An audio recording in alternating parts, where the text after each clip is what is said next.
Hello students, काल आपण photo electric effect पाहिला होता.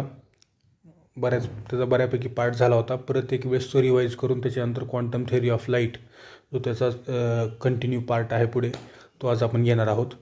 त्याच्या अगोदर क्वांटम मेकॅनिक्सची डिटेल इन्फॉर्मेशन एक तुम्हाला थोडक्यात समजावी म्हणून काल मी एक व्हिडिओ टाकला होता. त्याच्यावरून तुम्हाला क्वांटम मेकॅनिक्सची बरीच आयडिया आली असेल. ज्याच्यामध्ये आपण आपल्याला समजतं की इलेक्ट्रोमॅग्नेटिक व्हेव्ज जे आहेत, इलेक्ट्रोमॅग्नेटिक व्हेव्ज म्हणजे थोडक्यात लाईट व्हेव्ज ज्याला आपण इलेक्ट्रोमॅग्नेटिक वेव्ह कन्सिडर करतो, त्या वेव्हमध्ये इलेक्ट्रिक फील्ड आणि मॅग्नेटिक फील्ड एकमेकाला परपेंडिक्युलर आहे. बरोबर आहे, इलेक्ट्रिक फील्ड आणि मॅग्नेटिक फील्ड परपेंडिक्युलर आहे. मग आता लाईट रेडिएशन्स जे आहेत, थोडक्यात लाईट रेज जे आहेत, त्याला वेव्ह म्हणायचं का पार्टिकल्स म्हणायचं हे आपण काल त्या व्हिडिओ थ्रू पाहिलं होतं. बरोबर आहे. मग त्याला लाईटला वेव्ह नेचर देखील आहे आणि पार्टिकल नेचर देखील आहे. मग लाईटचं पार्टिकल नेचर एक्सप्लेन करणारा किंवा बेस्ट एक्सप्लेन करणारा जो कॉन्सेप्ट आहे तो आहे photo electric effect. Photo electric effect असेल, कॉम्प्टन इफेक्ट असेल, हे ज्यावेळेस आपण स्टडी करतो त्यावेळेस आपल्याला लाईटचं नेचर हे पार्टिकल नेचर आहे असं कन्सिडर करूनच जर आपण त्याचा अभ्यास केला तर तो कॉन्सेप्ट आपल्याला समजतो. वेव्ह फ्रंटच्या फॉर्ममध्ये लाईट ट्रॅव्हल होते असं जर आपण कन्सिडर केलं तर आपल्याला हे कॉन्सेप्ट समजणं अशक्य आहे. बरोबर आहे. मग मी तुम्हाला काल सांगितलं होतं, आता हे याला लाईट रेडिएशन्स जे आहेत किंवा अशा प्रकारचे इलेक्ट्रोमॅग्नेटिक रेडिएशन्स ज्याला वेव्ह फॉर्म देखील आहे आणि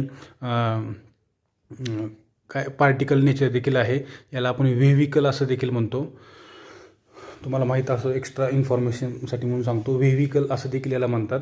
तर आज परत एक वेळेस मी काय करतो, फोटो इलेक्ट्रिक इफेक्ट जो आहे, हा फोटो इलेक्ट्रिक इफेक्ट आपण ॲक्च्युअल काय आहे, याचे कालचे 3 ऑब्झर्वेशन्स काय आहेत आणि क्वांटम थेअरी ऑफ लाईटमध्ये हेच ऑब्झर्वेशन्स आईन्स्टाईन या सायंटिस्टनं मॅक्स प्लँक क्वांटम थिअरीचा यूज करून हेच ऑब्झर्वेशन त्याने काय केले एका इक्वेशन थ्रू रिप्रेझेंट केले. त्यानंतर फोटो इलेक्ट्रिक वर्क फंक्शन आहे आणि हा पॉईंट संपवतो जवळपास. आणि याच्या नोट्स तुम्हाला मी या व्हिडिओच्या शेवटी नंतर व्हिडिओ सेंड केल्याच्यानंतर याच्या नोट्स तुम्हाला सेंड करतो, जेणेकरून तुम्हाला त्या लिहिण्यासाठी सोपं जाईल. बघा, आता फोटो इलेक्ट्रिक इफेक्ट आपण काल काय पाहिला होता की कुठल्याही प्रकारचा एक फोटोसेन्सिटिव्ह सरफेस आपण कन्सिडर केला. फोटोसेन्सिटिव्ह सरफेस मी तुम्हाला याच्या अगोदर सांगितलं होतं, हेनरिच हर्ट्झ या सायंटिस्टला 1887मध्ये हा इफेक्ट दिसून आला. ॲक्च्युअल येण्याच्यावरती कुठल्याही प्रकारचे नंतर ऑब्झर्वेशन्स किंवा कुठल्याही प्रकारचे एक्सपेरिमेंट केलेले नाहीत, पण अदर सायंटिस्ट जे होते त्यांनी याच्यावरती ऑब्झर्वेशन केले आणि ते आपल्यासमोर मांडले गेले. हेनरिच हर्ट्झ या सायंटिस्टनं म्हणजे in the late 19th century 1900 शतकाच्या शेवटी याचा शोध लागला होता फोटो इलेक्ट्रिक इफेक्टचा. त्याला असं दिसून आलं होतं की स्पार्क गॅप म्हणजे काय, 2 इलेक्ट्रोड्स आहेत, एक पॉझिटिव्ह आणि निगेटिव्ह, यांच्यामध्ये इझिली इलेक्ट्रिक करंट फ्लो होऊ शकतो, हे त्याला दिसून आलं होतं. मग ॲक्च्युअल काय झालं होतं त्या ठिकाणी, हा एक फोटोसेन्सिटिव्ह सरफेस आहे. बरोबर आहे, हा एक फोटोसेन्सिटिव्ह सरफेस आहे. या फोटोसेन्सिटिव्ह सरफेसवर एका पर्टिक्युलर फ्रिक्वेन्सीचे लाईट रेडिएशन्स ज्यावेळेस इन्सिडंट होतील त्यावेळेस या फोटोसेन्सिटिव्ह सरफेसच्या अपर लेअरमध्ये प्रेझेंट असणारे जे इलेक्ट्रॉन्स आहेत, त्या इलेक्ट्रॉन्ससोबत या लाईट रेडिएशनमध्ये प्रेझेंट असणाऱ्या फोटॉन्सचं कुलिजन होईल आणि ड्युरिंग दिस कुलिजन हे फोटॉन्स काय करतील, त्या इलेक्ट्रॉनला त्यांची एंटायर एनर्जी ट्रान्सफर करतील आणि त्यावेळेस हे इलेक्ट्रॉन्स काय होतील, या फोटोसेन्सिटिव्ह मटेरियलपासून फ्री होतील. बरोबर आहे, आणि तेच इलेक्ट्रॉन्स या डायरेक्शनला ट्रॅव्हल होतील. आता या ठिकाणी ॲक्च्युअल कन्फ्युजन आहे तुम्हाला की तुम्ही 12th स्टडी केलात, 12th तिथं पाहिला होता तुम्ही की या साईडला कॅथोड आहे. बरोबर आहे, ज्याच्यावरती निगेटिव्ह चार्ज आहे, आणि या साईडला ॲनोड आहे ज्याच्यावरती पॉझिटिव्ह चार्ज आहे. आणि इथून इमिट झालेले इलेक्ट्रॉन्स हे काय करत आहेत, या डायरेक्शनला ट्रॅव्हल होत आहेत आणि एक्सटर्नल सर्किट कंप्लीट झालं किंवा एक्सटर्नल सर्किटमध्ये इलेक्ट्रिक करंट फ्लो झाला असं आपण पाहिलं होतं. बरोबर आहे. मग इथं 2 इन्स्ट्रुमेंट आहेत. एक आहे व्होल्टमीटर. बरोबर आहे, जो पोटेन्शियल डिफरन्स मेजर करतो या दोन प्लेटच्या अक्रॉस आपण अप्लाय केला. आणि दुसरा आहे ॲमीटर, जो या ठिकाणी डेव्हलप झालेला इलेक्ट्रिक करंट मेजर करतो. दोन्ही पण ठिकाणचं बरोबर आहे. तर इथं जे पोटेन्शियल व्होल्टेज सोर्स आपण यूज केलेला आहे, हा व्होल्टेज सोर्स या ठिकाणी इथं जी कम्युटेटिव्ह की वापरलेली आहे त्या कीचा यूज करून आपण या दोन्ही इलेक्ट्रोडचं पोटेन्शियल अल्टरनेट करू शकतो. म्हणजे इथं आपल्याला पाहिजे त्यावेळेस पॉझिटिव्ह पोटेन्शियल घेऊ शकतो आणि पाहिजे त्यावेळेस निगेटिव्ह पोटेन्शियल घेऊ शकतो. पॉझिटिव्ह पोटेन्शियल घेतलं म्हणजे त्या ठिकाणी इलेक्ट्रॉन्स तो ॲक्सेप्ट करत आहे आणि निगेटिव्ह पोटेन्शियल घेतलं म्हणजे इलेक्ट्रॉन तो रिटार्ड करत आहे. बरोबर आहे, म्हणजे याचा अर्थ इलेक्ट्रॉन्सला फ्लोला तो अपोज करत आहे. त्याच्यामुळं इथं पॉझिटिव्ह घेतलं काय निगेटिव्ह घेतलं काय असं काही नाही. इथं खालच्या बाजूला जी कम्युटेटिव्ह की आहे त्या कीचा यूज करून आपण या दोन्ही इलेक्ट्रोडचं पोटेन्शियल चेंज करू शकतो. बरोबर आहे. फोटो इलेक्ट्रिक इफेक्ट तुम्हाला समजला काय आहे. एक टिपिकल लॅबोरेटरीमध्ये असणारा जो सेटअप आहे तो कसा आहे, तर या ठिकाणी एक इव्हॅक्युएटेड ग्लास ट्यूब आहे. बरोबर आहे. इव्हॅक्युएटेड म्हणजे याच्या आतमध्ये कुठल्याही प्रकारचं मीडियम प्रेझेंट नाही. इथं क्वार्ट्ज विंडो आहे.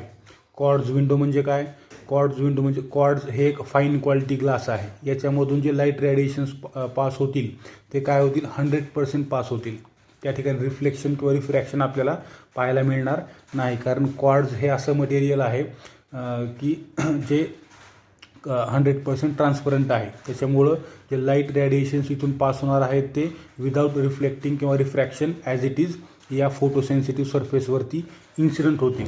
आणि इन्सिडेंट झाल्यानंतर हे जे लाईट रेडिएशन्स आहेत, हे लाईट रेडिएशन्स म्हणजे काय आहेत, स्ट्रीम ऑफ फोटॉन्स आहेत. त्या प्रत्येक फोटॉनला एनर्जी आहे E=H न्यू. एच ही प्लँकची काय आहे, प्लँक्स कॉन्स्टंट ज्याला म्हणतो आपण, ही प्लँकनं एक्सपेरिमेंटली फाइंड आउट केलेली व्हॅल्यू एचची आहे, एच आहे, जी आपल्याला नंतर याची व्हॅल्यू बघायची आहे. याच्यानंतर न्यू म्हणजे काय आहे, न्यू म्हणजे फ्रिक्वेन्सी आहे. याच्यात त्यानं काय सांगितलं होतं की या लाईट रेडिएशनमध्ये प्रेझेंट असणारे जे पार्टिकल्स आहेत त्या पार्टिकल्सचे जी व्हायब्रेशन्स आहेत त्या व्हायब्रेशनपासून किंवा त्या व्हायब्रेशन्सची किंवा त्या ऑसिलेशनची ही फ्रिक्वेन्सी आहे न्यू. ठीक आहे. हा पुढचा पार्ट आहे, पण आपल्याला एवढं माहीत असलं पाहिजे की लाईट रेडिएशनमध्ये टायनी पार्टिकल्स प्रेझेंट आहेत. त्या पार्टिकलला आपण फोटॉन्स असं म्हणतो. त्यांच्यामध्ये एनर्जी एच न्यू एवढी आहे. ती एंटायर एनर्जी या ठिकाणी हे लाईट रेडिएशन्स इन्सिडेंट झाल्यानंतर इथं कुलिजन होईल बिटवीन इलेक्ट्रॉन्स आणि फोटॉन्स. बरोबर आहे. आणि ह्या कुलिजनमध्ये काय होईल, हा फोटॉन त्याची टोटल एनर्जी काय करेल, इलेक्ट्रॉनला ट्रान्समिट करेल. इलेक्ट्रॉन त्या एनर्जीचा काही पार्ट हा कशासाठी यूज करेल, तर as a photo electric work function. आता वर्क फंक्शन काय आहे ते आपण बघणार आहोत पुढे. काही पार्ट जो आहे तो स्वतःला फ्री करण्यासाठी यूज करेल या फोटोसेन्सिटिव्ह सरफेसपासून. आणि रिमेनिंग एनर्जी जी आहे त्या रिमेनिंग एनर्जीचा यूज तो कायनेटिक एनर्जी म्हणून करेल आणि तो या डायरेक्शनला ट्रॅव्हल करेल. बरोबर आहे. आणि त्यावेळेस हे जे इलेक्ट्रॉन्स आहेत यांना हे नॉर्मल इलेक्ट्रॉन्सच आहेत, फक्त यांना आपलं समजावं म्हणून या ठिकाणी फोटो इलेक्ट्रॉन्स असं म्हणतो. आणि हा इफेक्ट म्हणजे फोटो इलेक्ट्रिक इफेक्ट आहे. आणि तो फ्लो झालेला जो इलेक्ट्रिक करंट आहे त्याला आपण फोटो इलेक्ट्रिक करंट असं म्हणतो. फोटो इलेक्ट्रिक इफेक्ट ही जी टर्म आहे ही गिल्बर्ट लेविस नावाच्या सायंटिस्टनं 1926मध्ये ही टर्म रेफर केली, किंवा फोटो इलेक्ट्रिक इफेक्ट हे नाव त्या सायंटिस्टनं 1926मध्ये दिलं, गिल्बर्ट लेविस. आता क्वांटम थिअरी ऑफ लाईटमध्ये काय आहे, तर हेच जे ऑब्झर्वेशन्स आहेत आपण काल बघितलेले तेच ऑब्झर्वेशन्स आईन्स्टाईनने मॅक्स प्लँक क्वांटम थिअरीचा यूज करून, याचा अर्थ त्यानं असं मानलं किंवा कन्सिडर केलं की लाईट रेडिएशन्स हे वेव्ह फॉर्ममध्ये नसून पार्टिकल फॉर्ममध्ये आहेत किंवा पार्टिकल नेचर आहे असं कन्सिडर करून त्यानं स्वतःचं एक इक्वेशन डिराईव्ह केलं. आणि त्या इक्वेशन थ्रू त्यानं तेच ऑब्झर्वेशन्स काल जे आपण पाहिले होते तेच ऑब्झर्वेशन्स परत एक वेळेस त्यानं काय केले, रिप्रेझेंट केले. तर कुठले आहेत ते आपण बघू. त्यातलं सगळ्यात पहिलं ऑब्झर्वेशन पहा. या ठिकाणी 3 ऑब्झर्वेशन्स आहेत जे आईन्स्टाईनच्या हायपोथेसिसमधून डायरेक्टली घेतलेले आहेत. पहिलं आहे, आपण काल अगोदर घेतलेलं ऑब्झर्वेशन सांगतो आणि नंतर मग आईन्स्टाईनच्या हायपोथेसिसमधलं ऑब्झर्वेशन सांगतो. कालचं ऑब्झर्वेशन आपलं काय होतं की फोटो इलेक्ट्रिक इफेक्ट हा इन्स्टंटेनियस इफेक्ट आहे जो 10⁻⁹ सेकंद एवढ्या वेळामध्ये घडून येतो. बरोबर आहे. हे आपण काल पाहिलं होतं, इन्स्टंटेनियस इफेक्ट आहे. आणि आईन्स्टाईनने काय सांगितलं because of electromagnetic wave energy is concentrated in photons.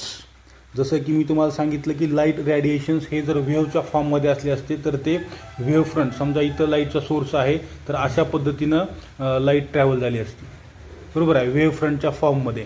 मग त्या सरफेसवर एवढे वेव्ह फ्रंट कधी इन्सिडेंट व्हायचे आणि त्यांनी कधी ती एनर्जी ॲक्युम्युलेट करायची असा प्रश्न पडला असता. म्हणून त्याने काय सांगितलं की इलेक्ट्रोमॅग्नेटिक एनर्जी जी आहे ती स्प्रेड झालेली नसून काय झालेली आहे, ॲक्युम्युलेट झालेली आहे किंवा कॉन्सन्ट्रेट झालेली आहे कशामध्ये, फोटॉन्समध्ये. याचा अर्थ लाईटच्या स्मॉल पॅकेट्समध्ये, बरोबर आहे.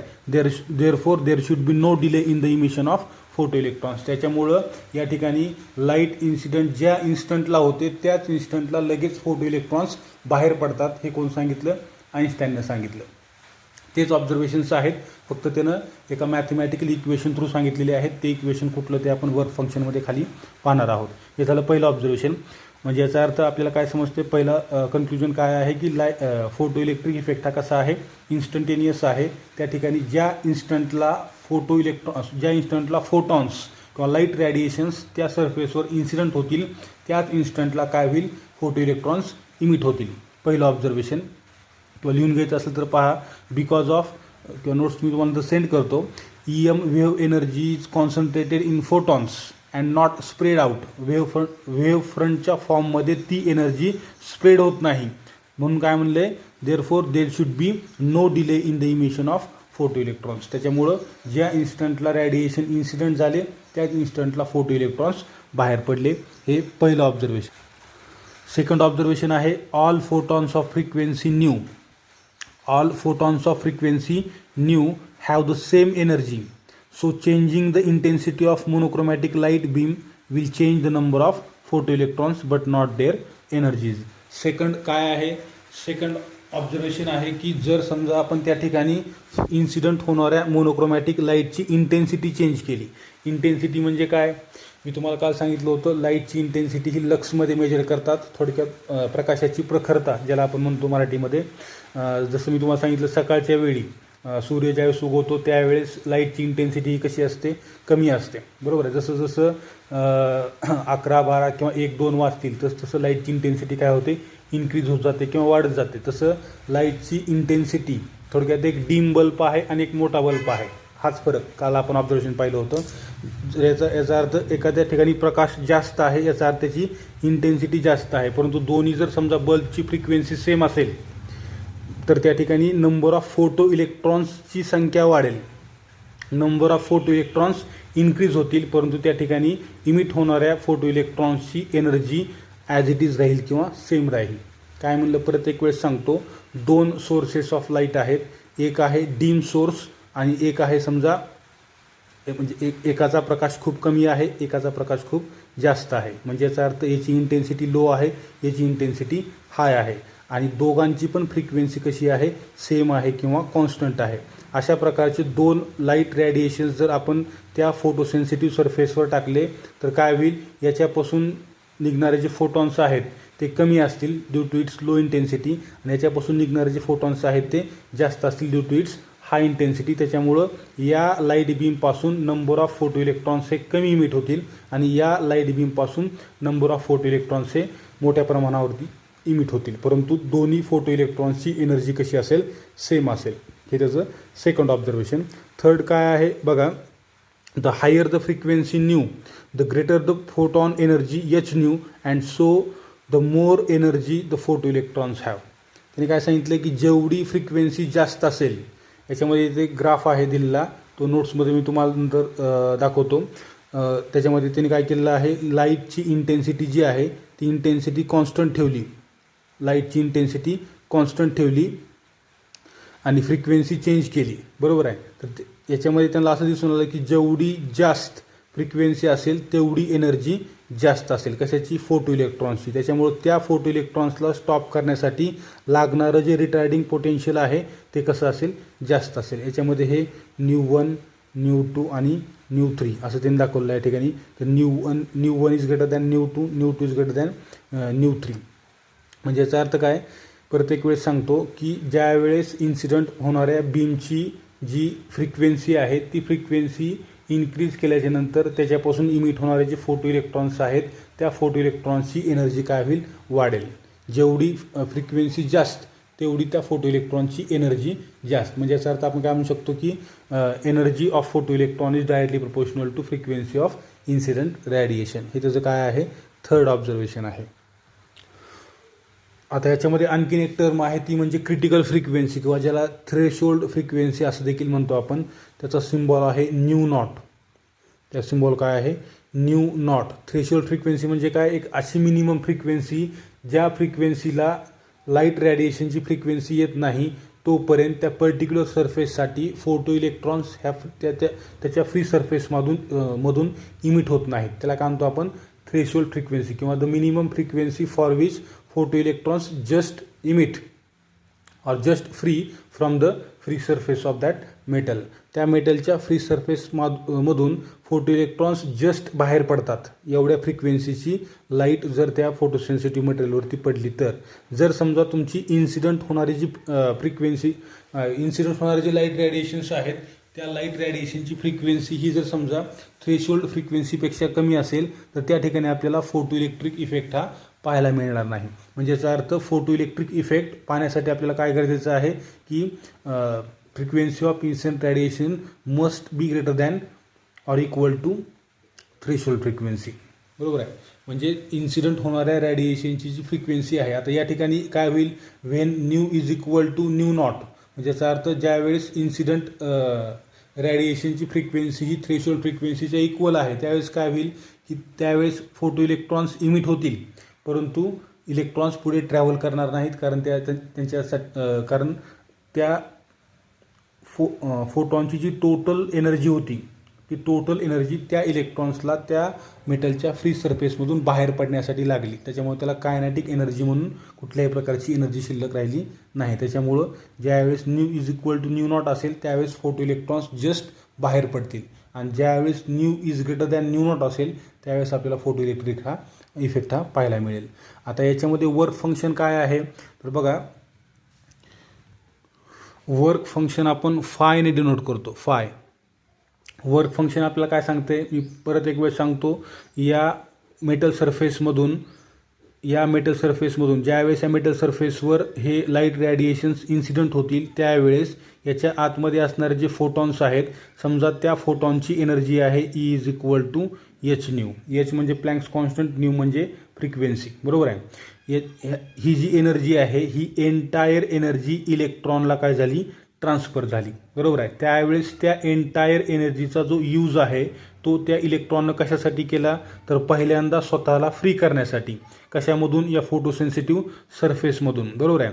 स्वतःला फ्री करण्यासाठी लागलेली जी एनर्जी आहे त्यालाच म्हणतो आपण photo electric work function phi. आणि रिमेनिंग एनर्जी जी आहे ती remaining energy is appeared as a kinetic energy. म्हणजे थोडक्यात त्या इलेक्ट्रॉनला या डायरेक्शनला ट्रॅव्हल करण्यासाठी लागणारी जी कायनेटिक एनर्जी आहे ती मॅक्झिमम असेल. कारण रिमेनिंग म्हणजे याचा अर्थ जेवढी राहिलेली आहे तेवढी सर्वच्या सर्व एनर्जी तो इलेक्ट्रॉन कशासाठी यूज करतो, to travel from this electrode to this electrode. म्हणजे या ठिकाणाहून या डायरेक्शनला ट्रॅव्हल करण्यासाठी यूज करतो. म्हणजे रिमेनिंग एनर्जी ही केई मॅक्स म्हणून आपण लिहू शकतो. ज्याचा अर्थ टोटल एनर्जी एच न्यू एवढी ट्रान्सफर केली होती त्या फोटॉननं during the collision with electron. आणि इलेक्ट्रॉननं त्या एनर्जीचा यूज कशासाठी केला, पहिल्यांदा फोटो इलेक्ट्रिक वर्क फंक्शन म्हणजे याचा अर्थ स्वतःला फ्री करण्यासाठी, आणि रिमेनिंग एनर्जी जी आहे ती कायनेटिक एनर्जी म्हणून त्याचा यूज करतो. हे जे इक्वेशन आहे यालाच म्हणतो आपण आईन्स्टाईन्स इक्वेशन किंवा फोटो इलेक्ट्रिक इफेक्टसाठी आईन्स्टाईन डिराईव्ह केलेलं हेच इक्वेशन आहे. याच्यामध्ये परत बरेच व्हॅरिएशन्स आहेत जसं की KE max is equal to H nu minus phi. आता फायची व्हॅल्यू या ठिकाणी काय आहे तर फाय हे फोटो इलेक्ट्रिक वर्क फंक्शन आहे. याचा अर्थ या ठिकाणी काय होते, एवढ्या एनर्जीला इलेक्ट्रॉन जस्ट बाहेर पडतो त्यासाठी लागणारी जी फ्रिक्वेन्सी आहे ती कुठली आहे, थ्रेशोल्ड फ्रिक्वेन्सी आहे. ज्या फ्रिक्वेन्सीमुळं फोटो इलेक्ट्रॉन्स याच्यामधून जस्ट बाहेर पडतात त्यामुळे एच न्यू नॉट काय येईल, KE max is equal to H common काढलं न्यू मायनस न्यू नॉट असं की इक्वेशन मिळेल. किंवा या ठिकाणी half mass of electron into V max square is equal to H into nu minus nu naught. असे बरेच व्हॅरिएशन्स आहेत. यालाच म्हणतो, हाच तुमचा फोटो इलेक्ट्रिक इफेक्ट आहे. आता याच्यामध्ये वर्क फंक्शन जे आहे, वर्क फंक्शन हे डिफरंट मेटलसाठी डिफरंट आहे. जसं की CGMसाठी वर्क फंक्शन इलेक्ट्रॉन वोल्टमध्ये मेजर करतो आपण, 1.9 इलेक्ट्रॉन वोल्ट आहे. पोटॅशियमसाठी ते 2.2 इलेक्ट्रॉन वोल्ट आहे. सोडियमसाठी 2.3 इलेक्ट्रॉन वोल्ट आहे.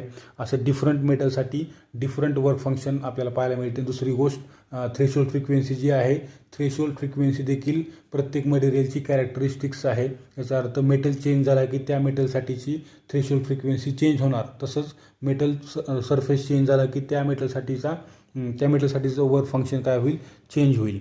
म्हणजे याचा अर्थ समजा तुम्ही डिफरंट मटेरियल चॉईस केले तर प्रत्येकाचं वर्क फंक्शन कसं असेल, डिफरंट असेल. जसं की कॉपर, सिल्वर, प्लॅटिनम हे जे मेटल्स आहेत यांच्यासाठीचं वर्क फंक्शन 4.7 इलेक्ट्रॉन वोल्ट आणि 6.4 इलेक्ट्रॉन वोल्ट एवढं आहे. प्लॅटिनमसाठी 6.4 आणि कॉपर आणि सिल्वरसाठी 4.7 इलेक्ट्रॉन वोल्ट एवढं जास्त आहे.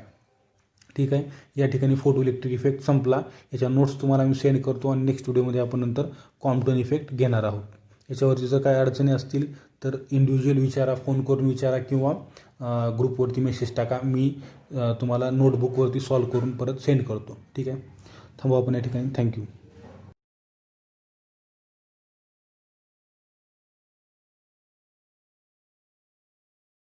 Photoelectric effect and wave theory of light. Wave theory fails to explain the characteristics of photoelectric effect. According to the wave theory, energy and intensity of light wave depend on its amplitude. Hence, energy of photoelectrons should increase with the intensity of light. But experimental results indicate that the energy of photoelectrons does not depend upon the intensity of light. According to the wave theory, energy of light has no relation with its frequency. Hence, change in energy of photoelectrons with the change in frequency cannot be explained. Photoelectrons are emitted spontaneously. This cannot be explained by wave theory. Free electrons in a metal is emitted only when it gets certain minimum energy called work function of the metal. If the light has wave nature, free electron in metal may get energy gradually and some time elapses before it gets energy equal to its work function and gets emitted. This is the contradiction to the spontaneous emission. With less intense light, the emission of electrons will be slower as per the wave theory. But with light of sufficiently high frequency, emission of photoelectrons is immediate even if its intensity is low. Einstein's photoelectric equation, energy of quantum, radiation. In 1905, Einstein explained photoelectric effect using Max Planck's quantum theory. Planck had assumed that the emission of radiant energy occurs as photons, but after emission it transmits as a wave. Einstein assumed that emission, transmission, and absorption of light takes place in the form of photons. According to Einstein, when light in the form of photon is incident on a metal, it is totally absorbed, and its energy is partly utilized to free the electron from the metal surface, work function phi naught, and the remaining energy will be imparted as kinetic energy to the ejected electron. Thus, energy of photon equals to work function plus Ke maximum. E equals to phi naught plus Ke maximum. h nu equals to h nu naught plus Ke maximum. Ke maximum equals to h nu minus h nu naught. According to this equation, maximum Ke depends linearly on nu and is independent of intensity of radiation.